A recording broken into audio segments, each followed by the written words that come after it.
Joining us now on the Al Jazeera News Hour is Jeffrey Smith. He's the Executive Director of Vanguard Africa, a campaign advisory focused on pro-reform African leaders. He's live from Washington. Thank you very much for your time. So all eyes have been on the Gambian army to see what their next move would be after this disputed election and whose side they were going to be on.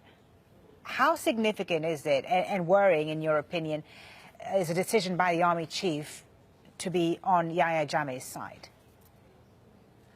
Well, thank you very much for having me, and that's a great question. I think when talking about this issue, there are really three key points here. First of all, as you mentioned in your introduction, the only outlet really reporting this right now has been the state-run Observer newspaper, which is essentially a propaganda mouthpiece for the Jammeh regime in the Gambia. The other major international outlets were merely picking up on that.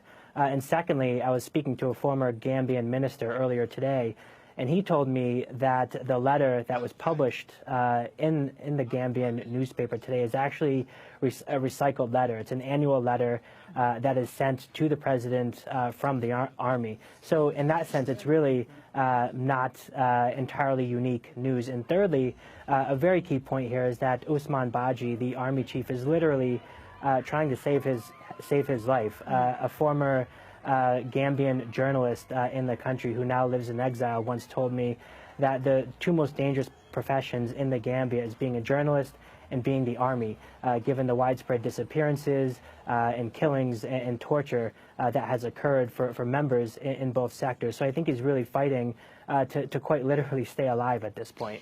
Even if he did and does back Yahya Jammeh, do you think the entire Gambian army would be behind the outgoing president or the incumbent president, or could there be dissensions within this army?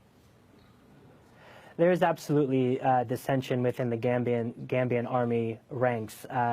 Most evident is the fact that there have been upwards of 10 coups, attempted coups at least, against President Jammeh since he's been in power. So there's very clearly dissension within the ranks, and Jammeh is very unpopular amongst mainly junior military officers who really are professionals and who really do want to do the right thing. Unfortunately, over the past 22 years, President Yahya Jammeh has essentially run the country as a mafia state, and Usman Baji himself, the army chief whom we're talking about, has said he's only backing Yahya Jammeh because he's paying his bills. And that's an important point to make as well. ECOWAS, the regional bloc, the West African bloc, has threatened military intervention if Jammeh refuses to leave office on January 19th.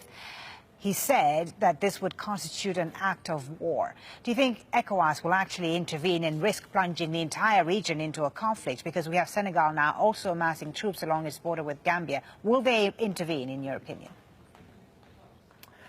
Well, I think one way or another, President Jammeh will not be in power come January 19th by Gambia's own constitution. That is when the rightful and democratic and peaceful transfer of power should take place. And ECOWAS, to their credit, really has drawn a line, a very firm line in the stand, and I think their leadership in this regard should be applauded. I think over the course of 22 years since Jammeh has been in power, he really has become the head of a pariah state, and really the Gambia has become a black eye on a region that is otherwise performing tremendously well in terms of political rights, advancing civil liberties, and advancing democracy writ large. So I think, to answer your question, one way or another, the outgoing president will no longer be there on January 19th.